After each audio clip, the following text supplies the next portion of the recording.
Hello, everyone. Welcome to Inside Talk Show. I'm Carla Elizondo. Happy Friday. It's the end of the week. Can you believe it? I sure can. So, we are on chapter 12, titled Subjective Control, from Neville Goddard's The Power of Awareness. So, we will jump right in. Subjective control. Your imagination is able to do all that you ask in proportion to the degree of your attention. All progress, all fulfillment of desire depend upon the control and concentration of your attention. Attention may be either attracted from without or directed from within. Attention may be either attracted from without or directed from within. That right there, if you ask yourself honestly, is your attention attracted to the outside world and what's going on? Or are you directing your attention from within? Attention is attracted from without when you are consciously occupied with the external impressions of the immediate present. We've talked about this a lot of times. When we're so wrapped up in what is, the physical world around us, the circumstances, the truth that we see with our eyeballs, the objective world outside of us. Attention is attracted from without when you are consciously occupied with the external impressions of the immediate present. The very lines of this page are attracting your attention from without.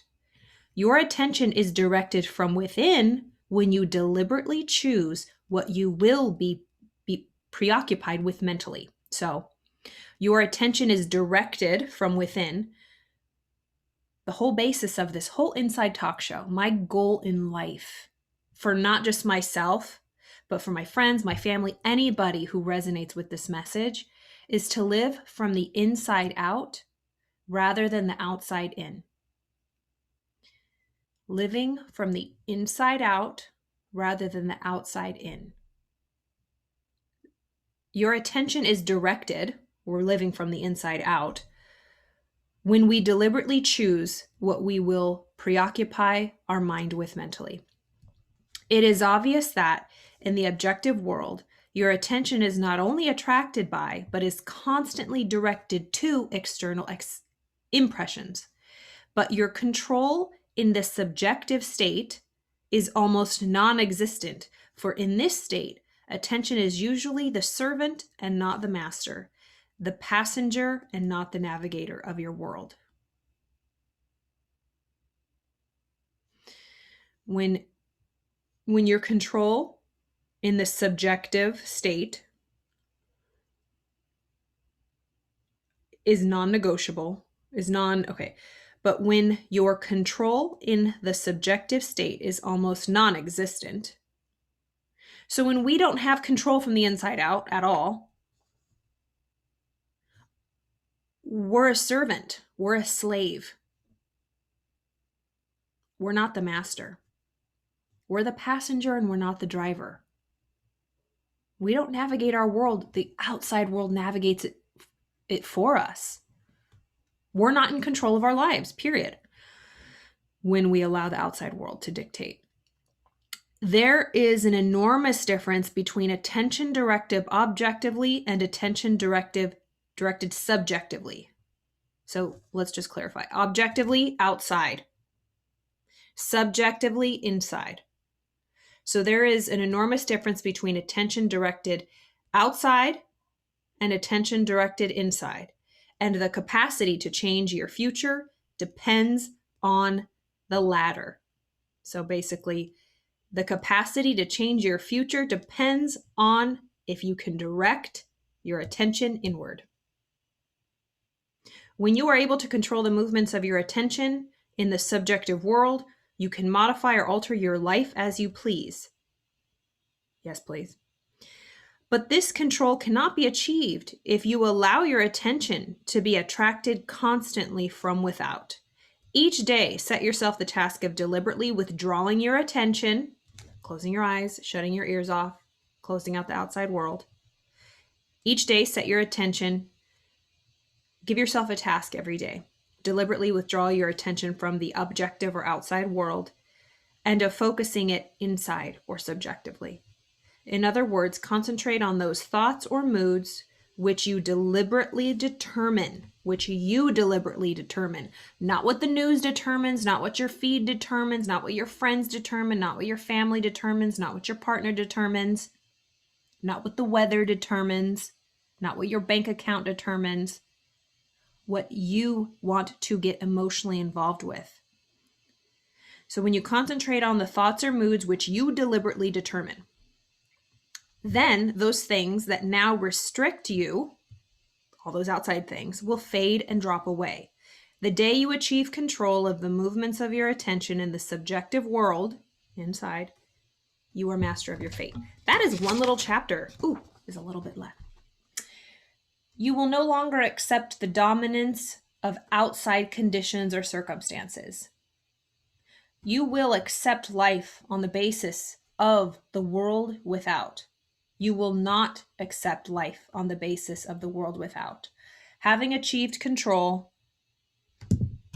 of the movements of your attention, and having discovered the mystery, hide from the ages that Christ in you is your imagination, and you will assert the supremacy of imagination and put all things in subjection to it. Hold on, let me just check this real quick.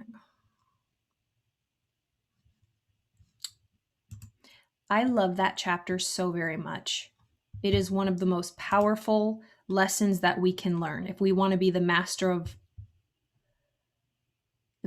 our fate, the captain of our soul, that whole thing. So let me just reread that last part again. You will no longer accept the dominance of outside conditions or circumstances.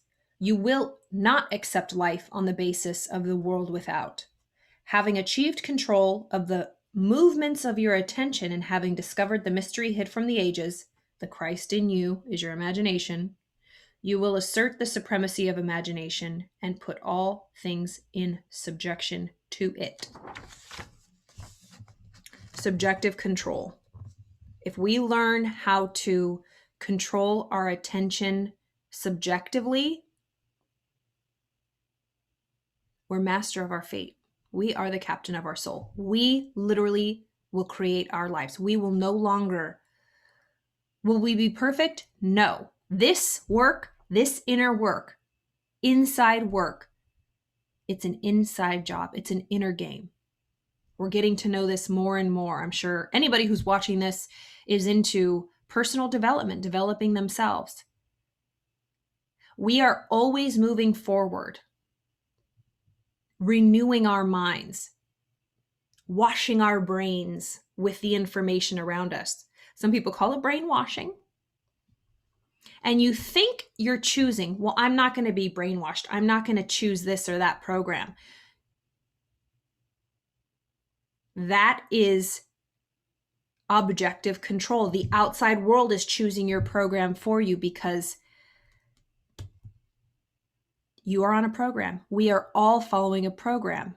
It's the environmental and genetic programming, literally, just the default mode, how we were born, what we were born into. If you want to live your life like that, maybe it's good. But if you want to change it, you're not happy with anything, you can change it, but only by going inside and choosing consciously what you are going to get emotionally involved with, what you're going to use that tool of imagination we talked about. Are you going to hold the tool of imagination by the blade and imagine all of the things that you can't do, why you can't do it, all the things that are going wrong? Or are you going to hold it by the handle and imagine how things can go right, all the possibilities, all of the reasons why, all of the yeses in your life, all of the things that you want to work towards? Remember, attention, imagination is like that lamp on our head. If we're on a motorcycle or a car, hopefully the light's on. Some people are driving without no headlights on, right? They're zombies. They're just running into stuff. They're drifting. We know people like that. I used to be a person like that. But the headlight's on, and we're searching. We're going. And whatever we focus on our attention, that's where the headlight's going to go. Well, if you've ever driven, especially a motorcycle, wherever you're looking, that's where the bike is going to go. That's why when I was, learning, I was taking a class for my motorcycle license, and they said when, you get off the off ramp, you have to look where you want to go. And it's scary because I want to be right here. But if I'm, looking like this, I'm just going to fly off the off ramp. I have to look where I want to go. And then that's where the bike's going to go. I can't be looking in front of me because I want the bike to go there. I have to look here and keep my eyes on it the whole time.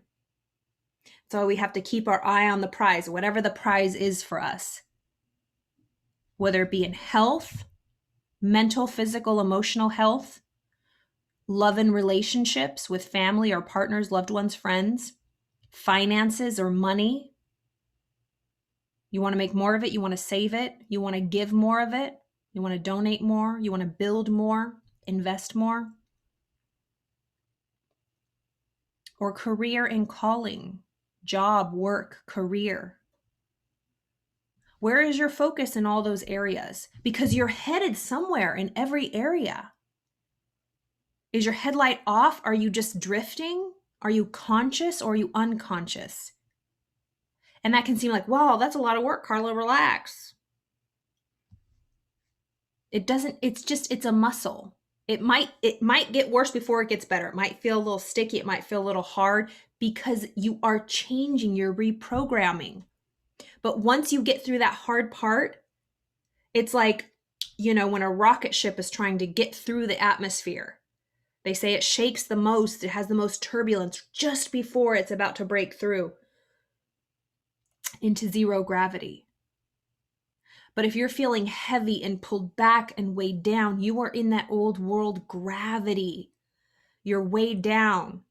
And if you think it's easy to get out, it's not.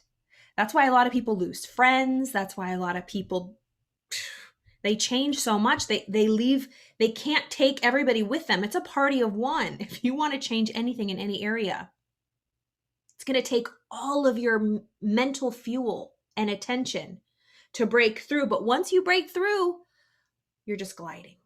You're gliding on that momentum. Yes, you still have to fine tune, make sure everything's working, but it's just the new way of being. You left your old world. You're free. It takes daily maintenance, but it's not as hard as it was to get out of that rut.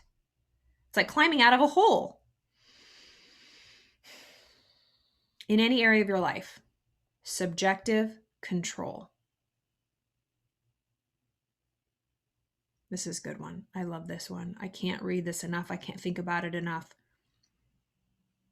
We're so obsessed. We're pulled out of our home, our house, so much with so many distractions coming from every which way. And a friend of mine was just saying, I need to work harder. I need to do this. But it's not the outside work. It's not the physical work. It's not the doing. It's not the reading. It's not the listening. It's nothing to do with what we can see. The real work is inside.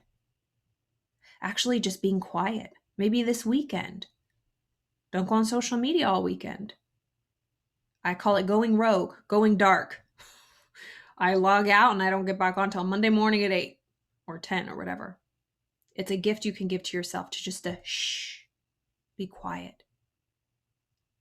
Get a book. Stare at the ceiling. Just get quiet and go inside. Love this chapter. Love the power of awareness, Neville Goddard, subjective control. I hope you enjoyed that. I hope you have a wonderful weekend. I will see you on Monday. As always, I'm here for you. Reach out with any questions. I know I've been posting a lot of my new services now that I kind of left more of the therapeutic work that I was doing. I'm still doing that, but I'm coaching more and I'm accepting teens as clients now. So if you have any friends with kids or teens, I've done a lot of work with kids. I love teaching this. to kids and young people. I wish I had this when I was 15, 14, 16 years old, but adults too. So any ages, I would love to work with you if any of this resonates. So let me know. As always, have a wonderful weekend. I will see you on Monday.